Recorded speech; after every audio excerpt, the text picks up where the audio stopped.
Hi, my name is Jean and I'm from the Minnesota Zoo. Now, I brought some amazing animals that I can't wait to introduce you all to. Now, there is going to be a number that's going to flash on the screen at some point. Feel free to call that number at any time and send me your questions. Sometimes the reception might be a little bit difficult for me to hear, but I can't wait to know what you want to know. We're going to take a quick trip around the world to meet some of my amazing animal friends that I brought with me. And today, we are going to head to the Andes Mountains of Chile in South America to meet our very first friend. Oh, I have to be really careful with my friend Nimbus because she can jump up to 8 feet straight into the air. Think about that's gonna be a lot taller than me right now. And so I wanna make sure she's having a good time in here playing. Are you ready to come out, Nimbus? All right, can you guess what animal that might be?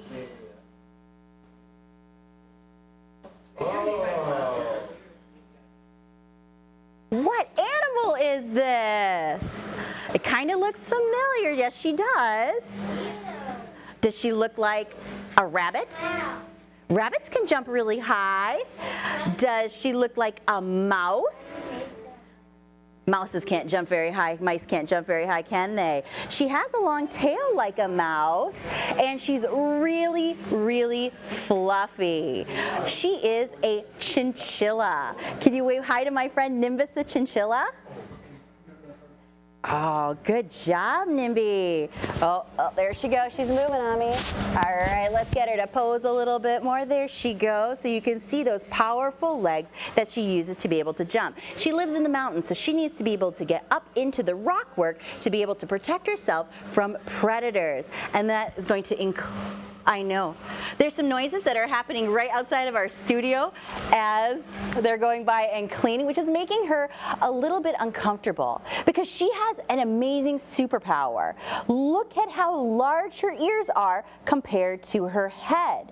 And that allows her to hear those noises even from far, far away. So not only can she jump and escape her predators that might want to make a meal of her, she can hear them coming. And so that sound is making her a little bit anxious. And so I'm going to give her a little bit of support here up close to my body to let her know that she is safe the entire time she is with me. She's calming down a little bit as our floor sweeper keeps moving on. There we go. Good job, Nimbus. Do you have any questions out there? Things that you'd like to know more about? All right, well, I'm going to put my friend Nimbus in her bath. Do you take a bath like this at home? What is in there? That's dust. She has volcanic dust today. But when she would be high up into the mountains, she might be rolling around in any type of dirt.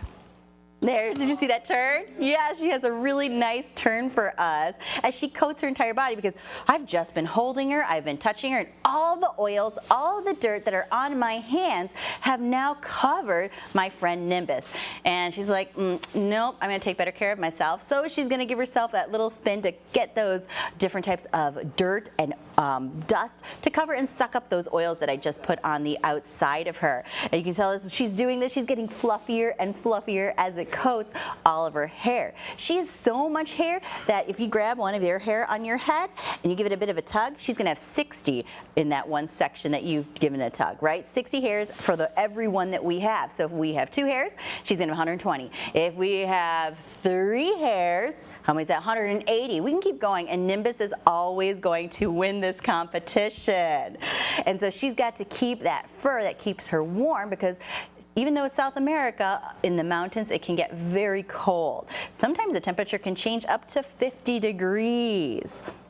Ooh, that was nice there, right there. Came right out of that bin towards me and into my mouth. And so she's gonna keep herself clean because if she had water with that soft, fine hair, that might not be enough for her to dry off before the nighttime comes. And so there aren't really hand dryers. There's no hair dryers up in the Andes Mountains. So dust is gonna be the best thing for my friend Nimbus to be able to keep herself nice and dry. friends right over here. Do you want to see what a chinchilla feels like? All right. Touch. How does it feel? It feels soft. Is it softer than a cat or a dog? It is softer. They're known for that, and why everyone likes them so much is how soft they are. Thank you. Did you want to see what a chinchilla feels like? Awesome. What do you think? Thumbs up or thumbs down?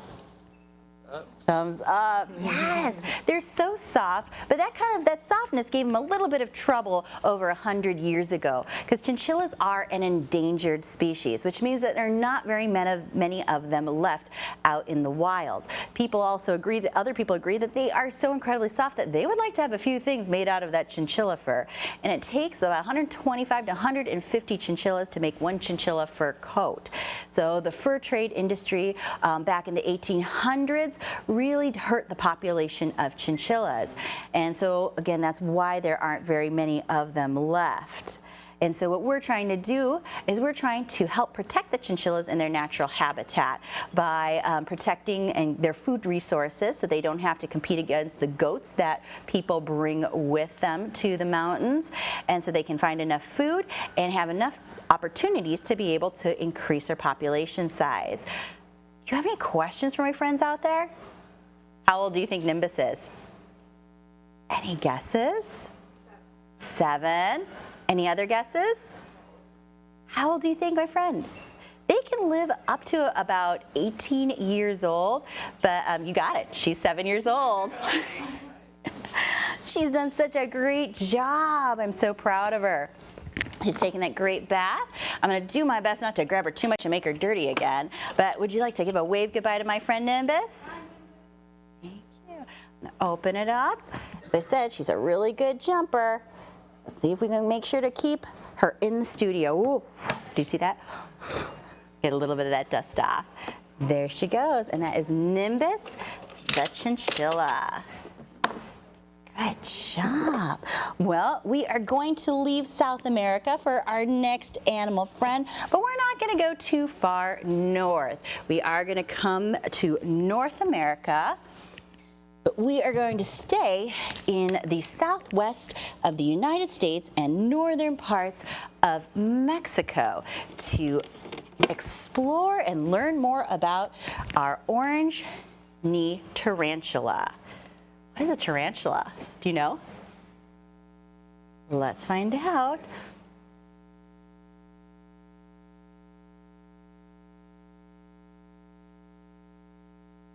There she is. This is our friend, the orange knee tarantula. What does she look like? She looks like a spider. Yes, she is related to the spiders that we have here in Minnesota. And spiders are a wonderful thing. They do eat a lot of those insects that we may not be fans of. So flies, mosquitoes. She is on the move. Look how large she is. And when I'm saying she is a she. You can't usually tell tarantulas whether or not they are boys or girls based on how they look. It's all about how old they are. Boy tarantulas usually only live to be about 6 to 7 years old. And my friend here is 17 years old. So we know she is a girl when she had her 8th birthday. Good job. So I'm just helping her as I treadmill her, and we'll help her walk along as she finds a comfy spot, right? It's like when you're getting into your chair the first time, you wiggle a little bit till you find just the part that makes you feel comfortable.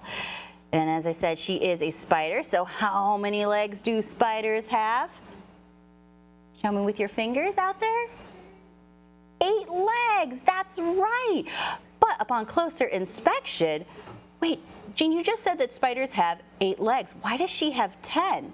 Well, let's take a closer look at my friend. We're going to count the legs. 1, 2, 3, 4, 5, as she makes a very quick move. 6, 7, 8, 9, 10. She has 10 legs. Well, those first two that we were counting, 1 and 6, aren't legs at all. Those are pedipalps. Those are more important, like hands and arms, to help her grab and hold onto things and bring them to her mouth for her to be able to eat. So remember, she's going to be eating different types of insects that she could find that come close to her home. Good job. So she does have only 8 legs, as we know spiders should. I'm going to put her right there. Let's see if that makes her a little bit more, nope, that was not more comfortable for her. She's like, I haven't been on here in a little bit. She prefers maybe to stay in my hands. Do you have any questions, friends, about my friend the orange-knee tarantula? No, she does such a good job. What I think is really interesting is when we think of spiders, we think of those large webs that they create in the corners. You know, think about Charlotte's webs with the written words in there from that storybook. And Charlotte would make these beautiful webs with the dewdrops on them. Her web is going to be a little bit different. So since she is a burrower, she's not going to be arboreal. You won't find her up into the trees. She'll dig a hole and then hide inside of there, waiting for her food to come close by. But the webs that she builds are more like doors. So she would build a web that would cover over the door to her house and cover up and give it more camouflage, or allowing it to blend in. And in some cases to protect her, because she may be a predator, but other things that might want to eat her as well. A lot of times I get from friends asking me if she will bite me, right? Anything with a mouth can bite, but I'm going to first be looking for other, there you go. I'm going to be looking for other ways that she can tell me, not using her voice, of how comfortable she is. So first, might be looking for her to raise her hands up at me. Can you raise your hands up out there? There you go. She would do that to me, and that would tell me, all right, she is not really comfortable with me. And something's bothering her, just like how Nimbus was being bothered by the sound of the floor cleaner. And if that's not the case, then she might start to rub her back feet onto her abdomen, picking up some of these fine bristles. They aren't hairs like that we have on our head, but they're bristles that she could use to irritate the eyes of the predator or someone who might be nearby that she isn't too big a fan of. So that's warning number 2. And if I continue to ignore her warning, she might give me a bit of a bite. And that would be warning number 3. Warning number 4, when she's fed up that I've ignored all of her messages to me that she is not comfortable, would be a bite with venom. And that would be something that she would put into my body that wouldn't make me feel very good. Now, this venom isn't going to hurt me in the way that we often think that venom was going to like paralyze me or make me fall down on the ground. It might just sting a little bit and might be a little bit itchy, creating a rash.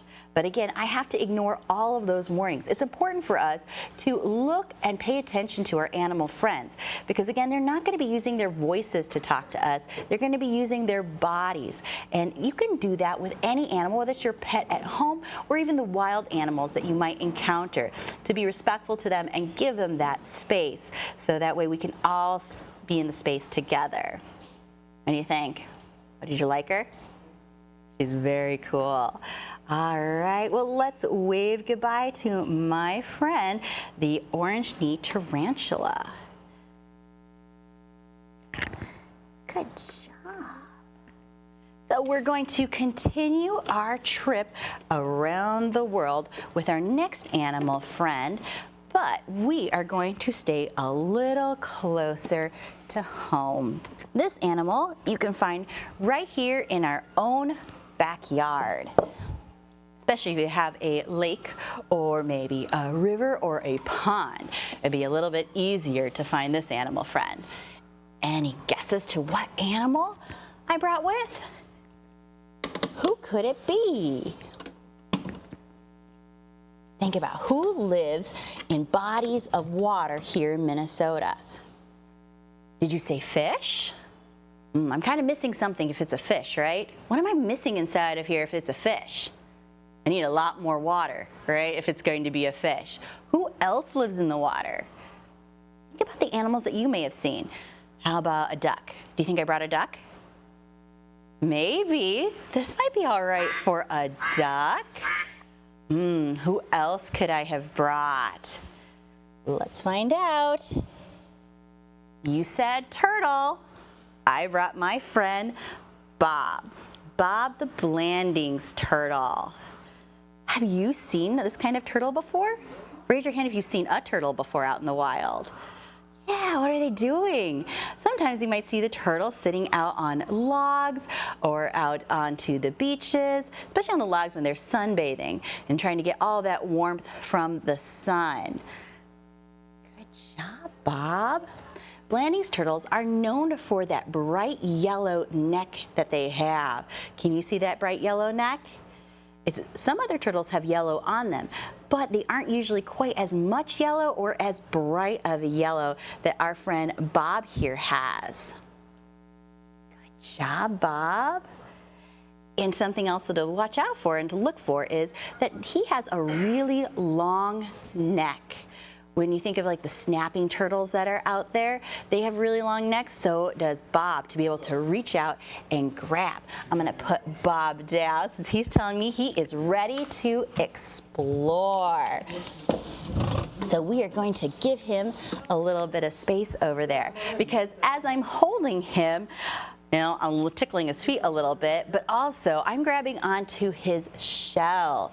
Now the shell, he can feel through this. The shell is some bone, but it's also keratin. So if you rub your fingernails for me, that is the same stuff that his shell is made out of on the outside. So all these 13 scutes that are on there are made of keratin. And he can feel, because as I said, there is bone inside of there. Does anyone know what bone this is? Yeah, if you run your hand down the middle of your back, you're going to have that same bone right here. And so it's part of their shell. It's not a jacket that they can take on and off as we sometimes see in the cartoons where the turtle takes off the shell and then starts running along. That's not going to be the case. This is part of his body and he's always got to stay with that shell. And so it's very important for him because the shell does what for a turtle? It is for protection. It keeps them warm. That's a great guess. They're ectothermic or cold-blooded, so they don't make their own body heat like we do. So if you put your hand to your head, do you feel cold or do you feel warm? Warm. We feel warm because we make our own body heat. We are endothermic or warm-blooded. And if you were to touch Bob, he's pretty cold because he's going to take on the temperature of the air around us. So having that shell might give them a little bit more warmth, but not enough that would compare to the warmth that we get, or like with our chinchilla friend, that fur that keeps them warm. Instead, it's going to be that nice hard shell that's going to allow him to be able to hide and stay safe from predators. Because even if I was to take a bite, that would kind of hurt my teeth, right? Same thing for the animals that might try to take a bite out of our friend Bob. But is he going to keep his head out and about when those predators are nearby? What do turtles do when they're nervous or anxious? They tuck into their shell. They're going to pull their head and they're going to pull their arms and their feet into there. So how do they do that? Well, it's all about the neck. Right? If we think about our neck, it's a straight line, whereas Bob's neck is going to make kind of an S shape, and having that S shape allows him to make it a lot smaller to fit into that shell when he's nervous or scared. Well, he might be looking for something over here. I wonder what else I could have brought for Bob today. Let's see if our friends in the audience, if you can tell us, what do you see? What's in there? Vegetables, yes. Bob is an omnivore, which means that he's also going to be eating his veggies. Do you recognize any of those veggies or fruit? Oh, that looks healthy. That looks like a nice Do you like salad. bananas? It looks like a little bit of banana there. Do you like grapes? There's some grapes in there. Are you a fan of apples? There's some apples in there. How about dog food? Do you eat dog food? No, we don't eat dog food. Really? Sour? I don't know. I've never tried it myself. I'll have to take your word on that one, whether or not it's sour or not. But as I said, he's an omnivore, so he's going to need a little bit of meat as well when he is enjoying his food. So he might eat some invertebrates, so larvae of other insects or snails that he can find in the water. He might even eat some small mammals if they were close by or if he was on land, because he's not going to just spend all of his time in the water. So let's put out his food and see if he's ready for a little snack. What do you think, Bob? Should we help Bob along? Yes. So I'm going to pick him up gently, and we're going to just turn him to let him know that his food is there. Oh, you can see his neck is already extended, and you think he's ready to explore his food? Maybe. We'll just have to wait and see if Bob is feeling a little peckish and ready for a snack. Are you all ready for a snack? Maybe. Maybe something a little different. And, yeah, no, he's going to step on that. He is stepping on his food.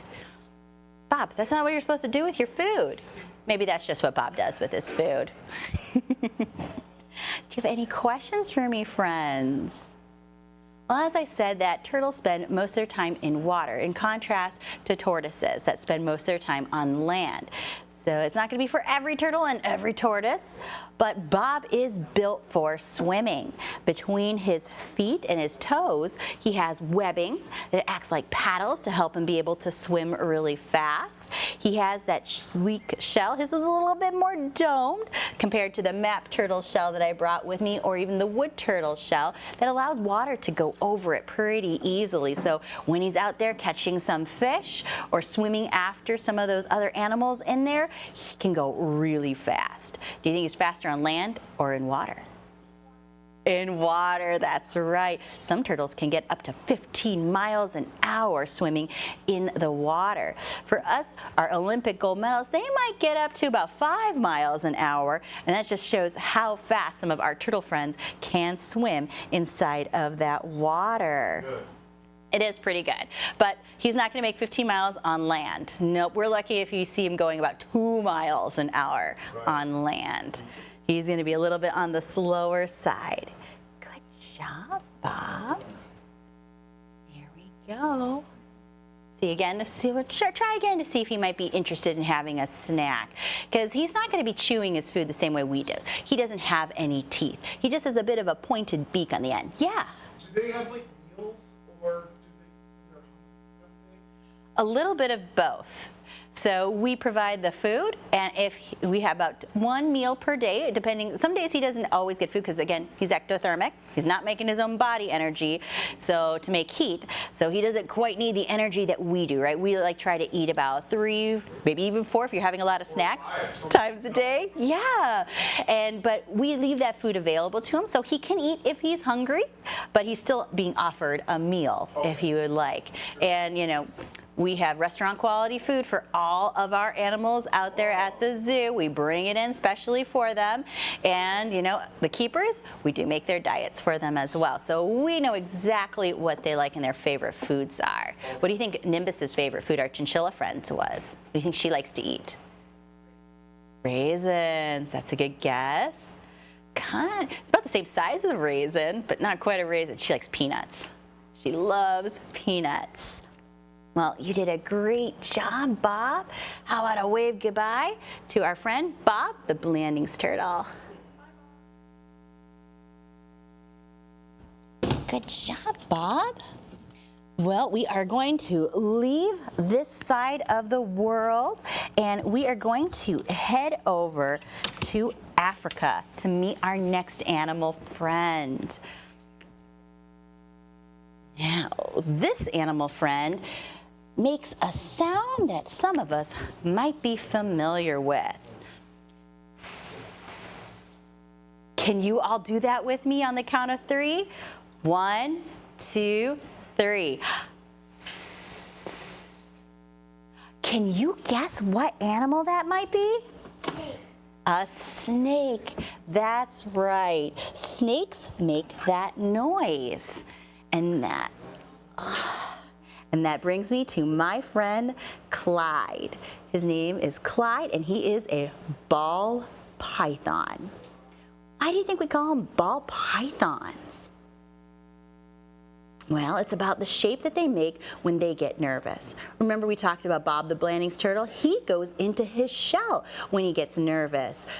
Does our friend Clyde have a shell? There's no place for him to be able to go into, so he's gonna make his own. He can roll himself up into a ball, tucking his head into the center, and that's gonna protect him for anything that might wanna harm him on the outside. Yes. Is he going to bounce? No. He's not going to be a bouncy ball. He's not going to go in that direction. That ball is just going to stay stationary and give him a chance to protect himself. They're also known as royal pythons because it is said that royalty like Cleopatra used to wear them as jewelry. Can you imagine having one of these wrapped around your wrist like a bracelet or around your neck as a necklace? Well, I'm going to hesitate for the neck because our friend Clyde here is a constrictor. He's a squeezer, and that's how he's going to catch his food to be able to eat. Would you like to touch him? Well, if you would like to, I have 2 fingers ready for me, friends, and you can gently touch him down the side. Would you like to touch him? How does he feel? Is he wet or is he dry? He's dry, yeah. We're going to reserve the slimy scales in the animal kingdom to the fish. You ready? Would you like to touch him? All right. Is he smooth or is he bumpy? He's smooth, yes.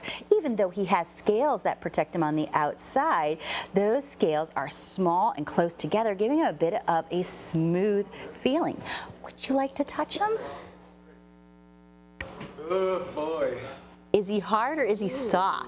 Hard. Did you touch it? He feels kind of hard, that's right. You know, friends, if you flex your muscles, your muscles feel kind of hard. But if you relax your muscles, it feels, yeah. Do snakes like to be pet like dogs and cats? Do snakes like to be pet like dogs and cats? Depends on the snake. Right? And your relationship with the snake. So some snakes, they like having the attention, they like being touched. Others, they're not really interested in it. But, oh wow, is that a llama? Does that look like a snake? Well, now you got to walk a llama and touch a snake. So snakes, I like to equate them to feeling like, yeah, they feel like a basketball. So just like our friend said, they can be hard, but they can be soft at the same time. And they can be both bumpy as well as smooth. Good job. Wow, thank you. And so I think that's a really great way for those of our friends that aren't down here in the studio with us to be able to figure out how they feel like. And that is, again, a basketball. Do you have any questions, friends? Well, I hope you enjoyed meeting Clyde. He is our 31-year-old ball python. Thank you so much for joining me here today, and we'll hope to see you at the zoo, and you have a wonderful day.